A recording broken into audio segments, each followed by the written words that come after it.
Now, if you know what you're worth, now go out and get what you're worth. But you gotta be willing to take the hits and not pointing fingers saying you ain't where you want to be because of him or her or anybody.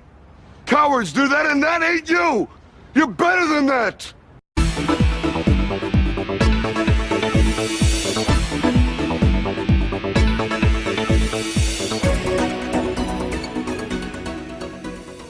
Hi, my name's PJ, and welcome to our short presentation. Have you ever wondered how the rich keep getting richer while broke people stay broke and the middle class seems to be shrinking? Well, this isn't nearly as mysterious as it may appear when you examine the specific differences in how broke people, the middle class, and the rich spend their money. Now, this is such a simple concept, yet so profound, it nearly knocked me out of my chair when I finally understood it.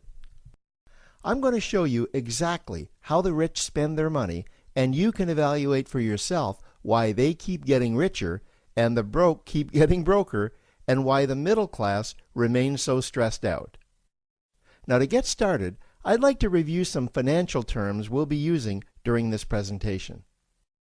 The terms that you need to be familiar with are cash flow, which means money you bring in, expenses, which means money you spend, assets. Now, this is the most confusing one. You're probably familiar with the traditional definition of an asset, which is something you own or have equity in. However, back in the 1990s, Robert Kiyosaki introduced us to a new definition of an asset in his groundbreaking Rich Dad, Poor Dad series of books. Robert taught us that an asset is something that pays you, and that's the definition we'll be using here. Liabilities is the last term, and it's defined as things that cost you money. As an example, a house is typically viewed as an asset. But can it actually be a liability? Yes.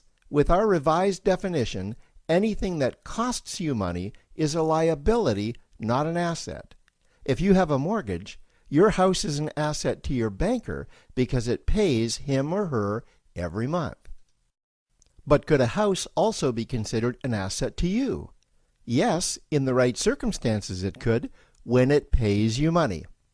Let's say you buy a house and you rent it out, and it paid you a positive cash flow every month after all expenses. That would then be considered an asset.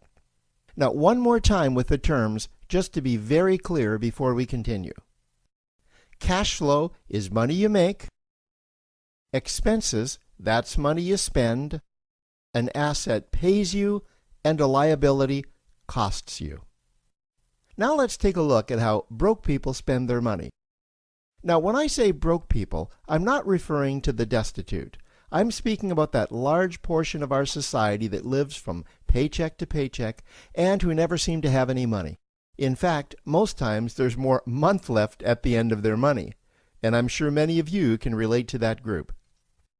On payday, broke people buy what I'm going to call stuff. Well, what's stuff?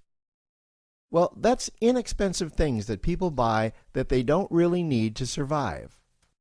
You go into someone's house and you can't find any counter or tabletop space in the whole house because of all the stuff on it. Their house and their cars are full and cluttered with stuff. Well, where do they get all this stuff? They buy it at the flea market, at the garage sale, at the dollar store, at the craft show. So cash flow comes in and then it goes straight out the expense column to buy stuff. You see, broke people never really educate themselves on assets and liabilities. They justify buying all of this stuff by claiming that it costs so little. But over the years, it's all they ever have. The problem is their cash flow never produced or created more cash flow. Now, please understand, I'm not undermining or taking any shots at this or any group. I just see a lot of financial difficulty out there, and it really doesn't need to be that way. Creating wealth isn't a mystery, it's a formula. The only reason someone doesn't create wealth is because they either don't know the formula or they don't apply the formula. Now let's take a look at the middle class. The middle class is the group that society mistakenly thinks are rich. They're not. Yes, they typically earn a six-figure income, and many of them appear rich, but it's what they buy with their money that keeps them prisoners of the middle class. What they typically buy are liabilities. Remember the definition of a liability? Things that cost you. By buying liabilities, the money gets pushed up and out their expense column. Liabilities are items like cars, boats, houses, airplanes, credit card debt. Now let's see just how this happens. The middle class gets a nice paycheck, let's say $10,000 for the month. They then split that down the middle and they pay their monthly expenses with half, and with the other half, they make a down payment on a new car.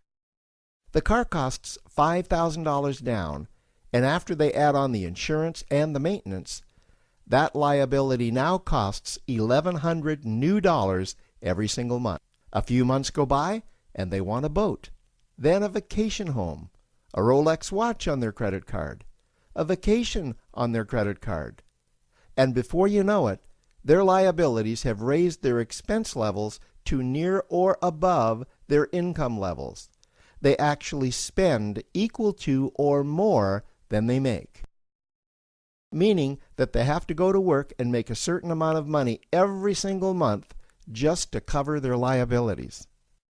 The other important issue with both broke people and the middle class is that normally all of their cash flow is dependent on their own effort, meaning that they've educated themselves to exchange their knowledge and expertise for someone's money.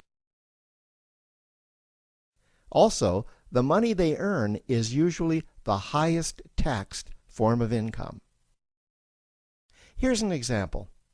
An attorney is knowledgeable about law, so people pay him or her in exchange for that knowledge on an hourly basis. The problem here is that if the attorney isn't sharing that knowledge with a client, then the attorney isn't making any money. This causes lots of stress and anxiety in their lives, and if you ever ask them to take an afternoon off to play golf with you, well, they very rarely can because of how much money it'll cost them to take that time off. On the surface, life's pretty good. The reality is that it's a roller coaster ride. That's the middle class. Now, I know this group very well because for a great deal of my adult life, that was me. Now let's take a look at how the rich people spend their money. Rich people acquire assets. Again, an asset is something that pays you. If you want to become rich, buy assets that earn you more money. The money cycle looks like this. Acquire assets that produce cash flow, invest the profits to acquire more assets that produce more cash flow, invest those profits to acquire more assets that produce more cash flow. The rich spend their money and acquire things that produce more money. Here are a few examples of assets that produce more money. Investments are the obvious ones: stocks, bonds, real estate. Education is another asset. If you learn how to do something that produces more money for you and you actually do it, that's buying an asset.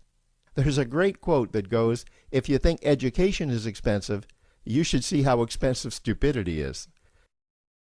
Another example of assets you can acquire that pay you are cash-generating opportunities, especially those opportunities that can create a passive cash flow. Passive meaning that once you build it up, the money continues to flow whether you're still building it or not. Here's a small example. Let's suppose you bought a pinball machine and you put it in a barber shop, and you don't spend any of the profits. You save them until you can buy another pinball machine and put it in another barber shop.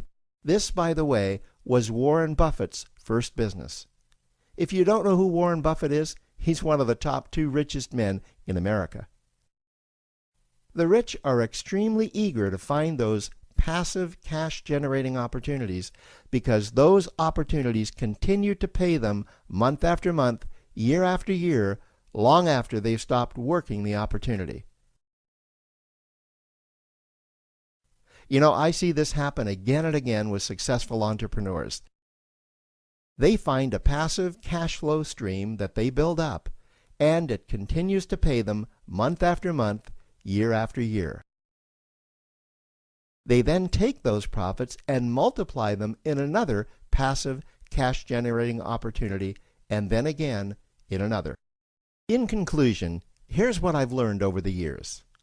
You can't find these passive cash generating opportunities unless you're open to hearing about them. Then, once you find them, you must be willing to see what fits you and then act. Now, the reason I say this is that I once answered a hokey little ad that I ended up generating 7 figures from, simply because I answered that ad and then took action. These opportunities are out there. You just need to find them. You also must be opportunistic enough that when the right situation does present itself, you don't miss it. So remember, broke people buy stuff, the middle class buy liabilities, and the rich acquire assets, preferably cash-generating opportunities that can create passive cash flow. They then take that cash flow and invest it in another asset that produces more cash flow. That's the wealth creation formula. Now, I trust you found this introductory information helpful. Now, to learn about one of the greatest cash-generating machines on the planet, click on the link below to proceed to step 2. Hey. Don't ever let somebody tell you you can't do something. Not even me. All right? Alright. You got a dream, you got to protect it. People can't do something themselves. They want to tell you you can't do it.